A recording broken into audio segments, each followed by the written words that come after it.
Hello, everybody. Welcome back to Read-Alouds with Empowered Tutoring. Don't forget to hit that subscribe button so you don't miss out on any of the news stories that we post. Today we are reading The Berenstain Bears, We Love the Library by Mike Berenstain.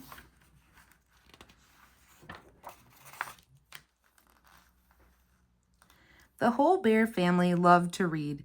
They went through books the way most bears go through honeycomb, and they were always ready for more. That's why, one bright Saturday morning, they were on their way to the Bear Town Library.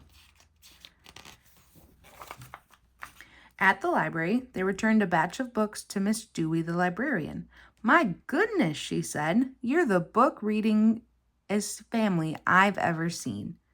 "I just love novels like Jane Eyre and Pride and Prejudice," said Mama. "And I like books about fishing and woodworking," said Papa. "I know the kind of books you cubs most enjoy," said Miss Dewey. "Would you like me to help you find them?"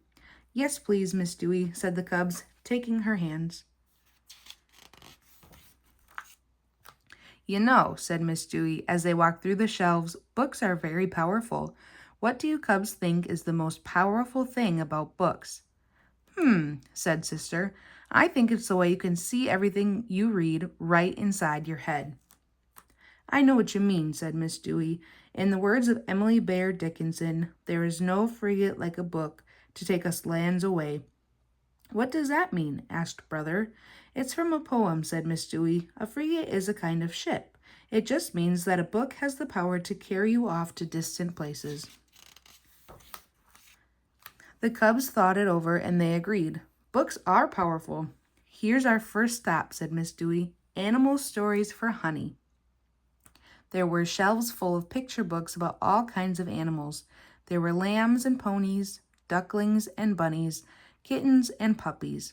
Honey was in cuddly, fuzzy, fluffy, furry heaven. "On to our next stop," said Miss Dewey. "Outer space stories for Sister." The shelves were stocked with books about spaceships and astronauts.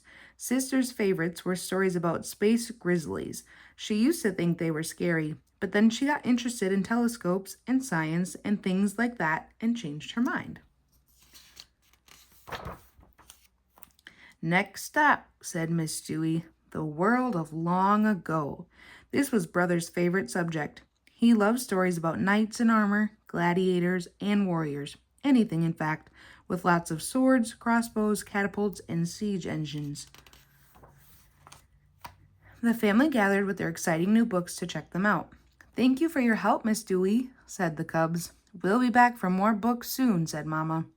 "Well," sighed Miss Dewey, shaking her head sadly, "you may need to come back very soon." "Why?" asked Papa. "What's the matter?" "Haven't you heard?" asked Miss Dewey.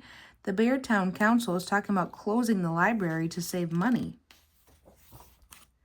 "Oh no," cried the cubs. "Where will we go for our books?" "You're right, cubs," said Mama. "This is terrible. Something must be done." "We can help," said the cubs. "We don't want the library to close." Papa had an idea.